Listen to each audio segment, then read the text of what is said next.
One of the features that sets humans apart from other animals is the ability to plan for the future. The tool that allows this is the human brain, which has a unique capacity to process complex, abstract ideas and communicate same to other brains. Since this gift is the reason for our dominance of other species on the planet, it follows that mastering this gift and applying it towards development can determine one's status, even within the hierarchy of the human race.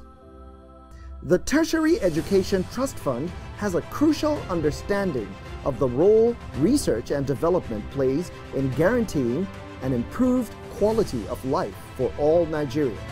This is why it is working hard to promote a culture where educational and industrial content is seen as being of equal importance to infrastructural development. The two must grow hand in hand if progress is to be made.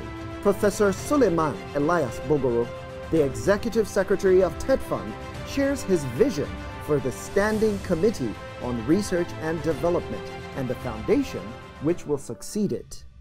The most developed nations of the world, their R&D funding as a percentage of GDP is between 2 to 6%. We have quite some work to do to catch up. To galvanize our vision towards making R&D the ace and game changer in our national development agenda, the need for appropriate law to support the establishment of this foundation cannot be overstated. We need a robust institutional framework and arrangement for this foundation. I'm recommending a minimum annual budget threshold because we have to define the funding windows to support the foundation if it comes into being. Budgetary threshold of $1 billion. That is my suggestion, but we leave it to the committee to arrive at anything that they feel appropriate. I think that should be the minimum, $1 billion, and it is achievable because we still have some funds within the system, and I know the committee will work on that. If they identify them, bring them on board. And we remember that that's exactly what Academic Staff Union of Universities ASU did between 1990 and 1992 with the military government of former President Babangida to arrive at signing an agreement that gave birth to ETF that is today TETFund. It was innovation at its best. And I believe this committee, with the greatest of minds composed, will definitely replicate and who knows, even do better with an innovative paradigm going forward. TETFund inaugurated its Standing Committee on Research and Development at the Transcorp Hilton, Abuja, Nigeria. The event was chaired by the Minister of Education, Alhaji Adamu, who was represented by the Minister of State for Education, Chukwuemeka Nwajuba. I call to mind great researches that have been conducted in our nation. One that I enjoy most is the research that led to the grinding of beans into my mind.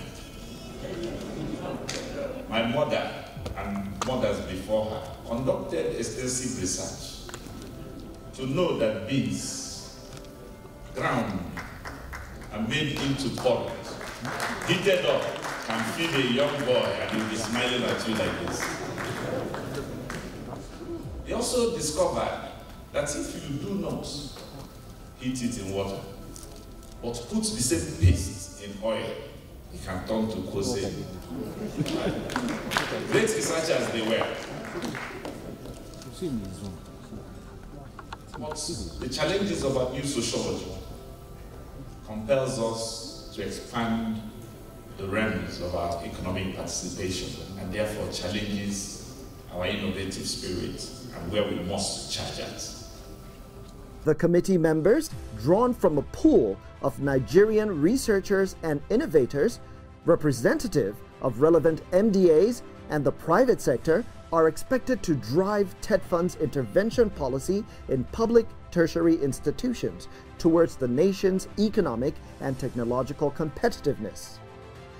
The Standing Committee is chaired by Emeritus Professor Njida Gadzama, who gives an overview of its objectives and operations. Well, this committee is a very large committee. It's over 160 highly distinguished members. And as a large committee, our objective is to develop research and development for TETFund, but actually is a national assignment. And research and development is a very, very important area of undertaking. For example, if you talk about what is the effect of research and development on the development of knowledge economy in the world, then you would know that there is no country that has succeeded in its economic development without the backup of research and development. For example, Singapore, they have very, very serious research and development. Research for development, specific. They zero in on certain areas, and they do a lot of research in those areas to back up the specific development for the economy of that area. So research and development is very, very important. And in fact, I would say that TETFund is an agency of Minister of Education, but TETFund has been most successful in terms of assisting universities to have the kind of infrastructure that will enhance educational development. Without the TETFund, I don't think most of the federal universities can exist, because when you require, for example, very expensive laboratories, then TETFund is the only source that can do that for the universities. Allocation to universities cannot really, capital allocation cannot take care of that. So surprisingly, it is the same TETFund that said, what is happening in this country? Let us have very sound research undertakings. But that's not enough. For national development, you must have very strong research and development, not only just research and development, but foundation to be able to sustain information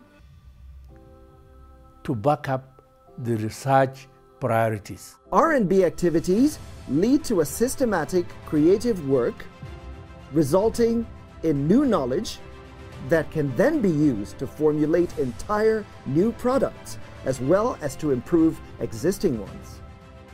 The Standing Committee is working on 13 thematic areas, many of which have objectives tied to the Sustainable Development Goals. The main goal of this committee about to be inaugurated is therefore to fast-track Nigeria's global competitiveness in product development and service delivery by leveraging innovation systems led by R&D. For too long, I have always said, in the academia, we are more concerned with publication to take us to the next round. Very few patents came out of our publications, and many of the patents ended up not being taken up by industry.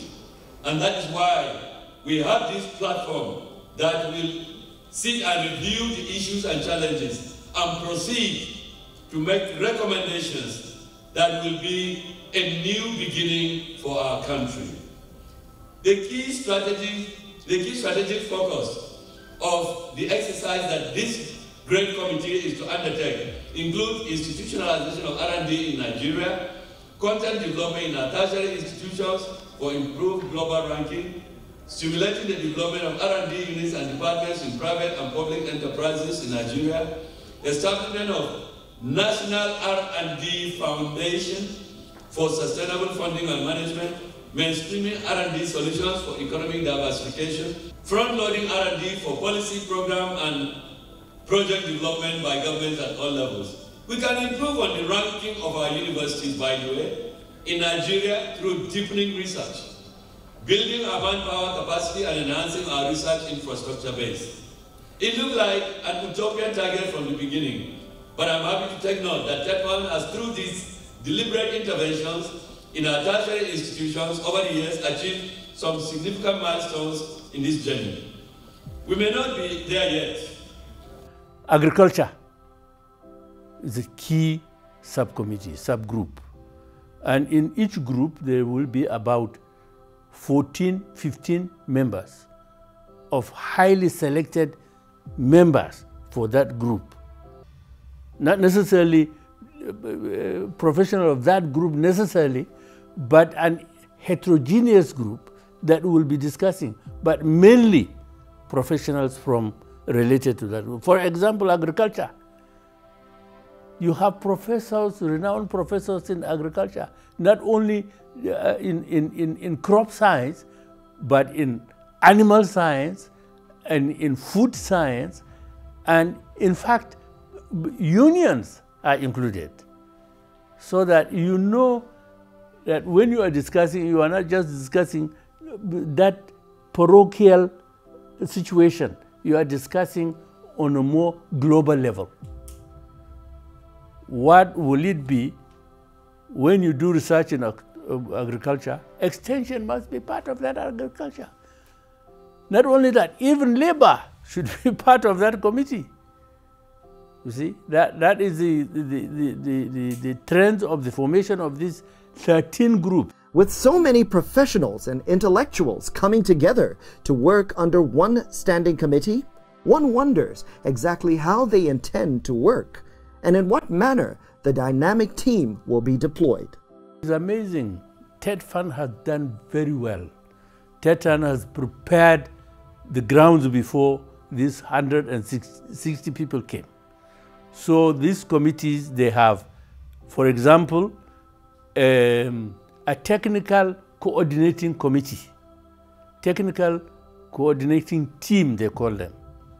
And that technical coordinating team has given a lot of guidelines, have given a lot of documentation, have supported all these committees by rapporteurs, by those that are taking notes and recording.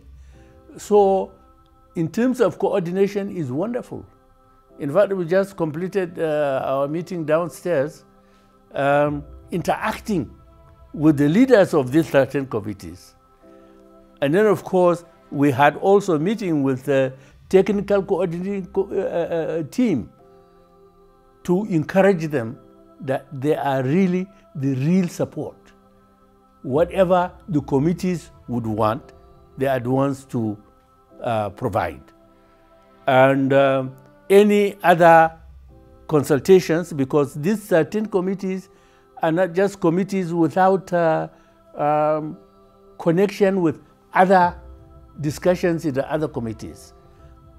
What is the flow of information? And how do you manage the putting together, coordination? That is the work of the coordinating team. We met today and we hope to meet soon, maybe in 3 months' time. But during this time, the teams will continue to be discussing. They have now submitted their first draft report.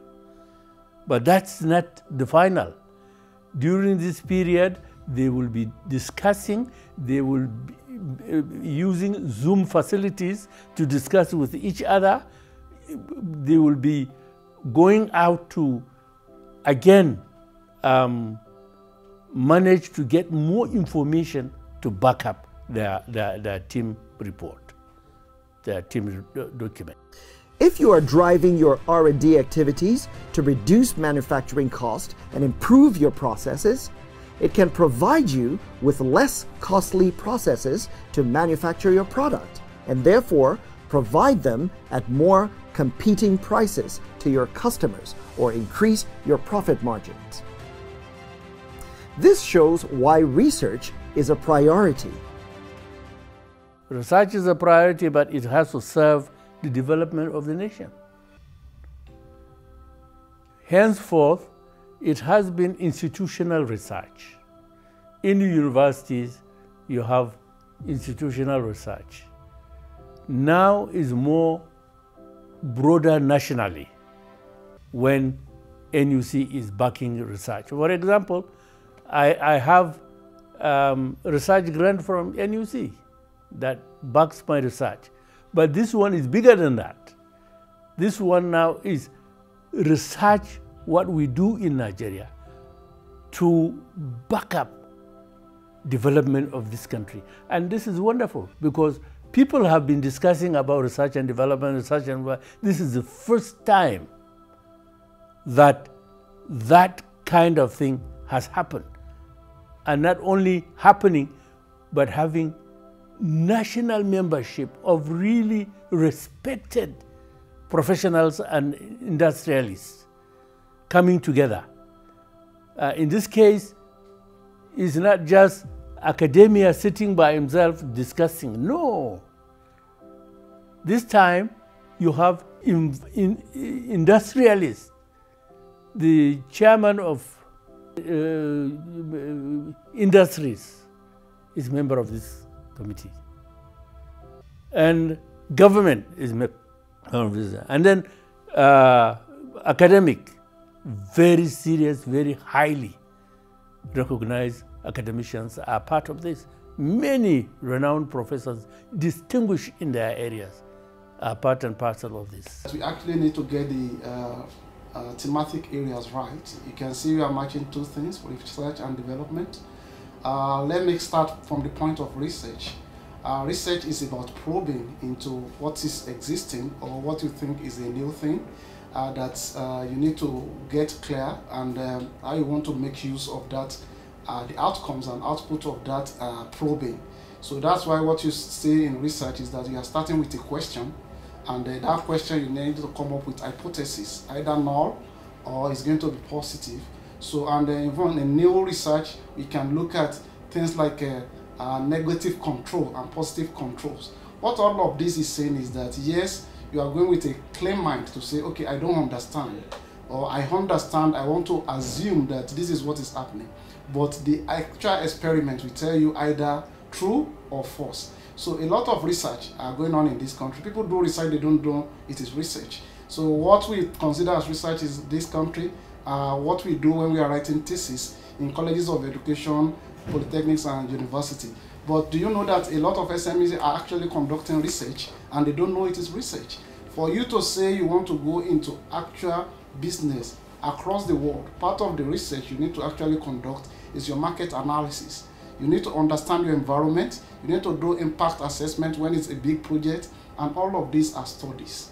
So for people, they thought when it's talking about R&D, it's only talking to the university community, which is the primary constituency of TETFund, but by implication, it's going to radiate across the country. That is going to be on the research arm. And let me conclude by saying that before you can say you want to have sustainable development, you say that a lot of organizations in this country have their research departments abroad. That is going to be part of the paradigm that needs to change. If you are working in the banking sector, you are in the petroleum sector, you are in the agricultural sector, we want a situation that where you have your own research department in every organization, no matter how little. So that is going to continuously be putting you on track. And for you to know that, oh, these are emerging issues, I need to probe it. That is the kind of things that the ES of TETFund is looking at on the long run. So, but in the immediate, you need to start with your primary constituency. That's why I want to look at what's going on in the university system. Is it that we still want to continue to be writing theses and they are going to be on the shelf, and they are now commercializable. And we actually know that every year in, year out, people are using resources. The student and the facility in the university, College of Education, are being used to carry out some research. Are we going to continuously be leaving them on the shelf? So what kind of research? Are they empirical research? Are they just a research for just doing research sake because we want to get certificate? Or do we need to move on to say, okay, we can cascade this research and actually dimension them to problem-solving research that's going to give us output that can be useful at national and international level. The Standing Committee on R&D is the forerunner of the much-anticipated R&D Foundation that will continue working to source funding for research in Nigeria's tertiary institutions, especially the 12 centers of excellence. The chairman of the Standing Committee reveals how this will impact the nation's research culture. Our hope is that our report, which is a rare thing in Nigeria, the first of its kind, would cause government to establish research and development foundation for the development, economic development and physical development of Nigeria. And as I said in my introduction, there is no country that has achieved without this research and development backing its programs.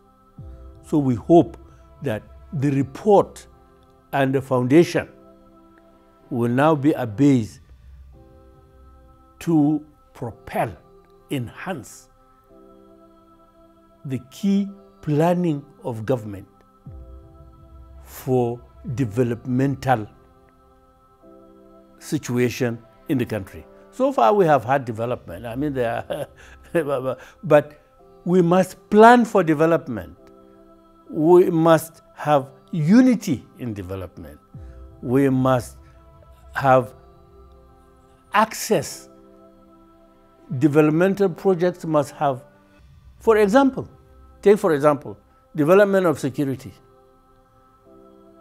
Now, we have police, we have military, we have air force, we have army, but when you have the actual security development, it means that all must work together at all times to protect Nigeria. There is internal, there is external. Protection from external, protection within internal. But all of them must work together. And if you have research and development supporting this, it works better. And that's what we want to achieve. Centers of excellence is very, very important. Take, for example, some time ago, I was the director of Arizona Studies Center in the University of Maiduguri. Now, if that is the center for excellence, it means everything to do with arid zone problem is reflected in the activities of that center. And it is a center, a reference center, so that anything you are talking about Sahel, you go to that center first before you do anything or do your studies on Sahel, because that will mean that center has all the necessary information for you to tap. And any problems, and there is problem because aridity is a problem, that is the center you go to first. And it will have excellence in every aspect of the region for which that center is established. And we hope that this Arizona, a center of excellence Arizona, is something that will do wonders, because desertification is one of the key problems of Nigeria. Population, center of excellence for population studies, if there is anything like that, then it will look at the implication of increased population without control, increased population vis-a-vis, in fact, employment, vis-a-vis developmental projections. So any center of excellence must be a center for the country's in-depth information. By showing that Nigeria has the right structure to innovate constantly, it will make industries understand that the country has everything it needs to meet sustainable growth. Investors can now invest in the academia in partnership with the government for research and development as a proactive approach to grow their businesses. TETFund, through this new focus, can help discover talents in our academic system with innovative ideas that will prove attractive to companies that wish to do exciting things. And that is the paradigm shift.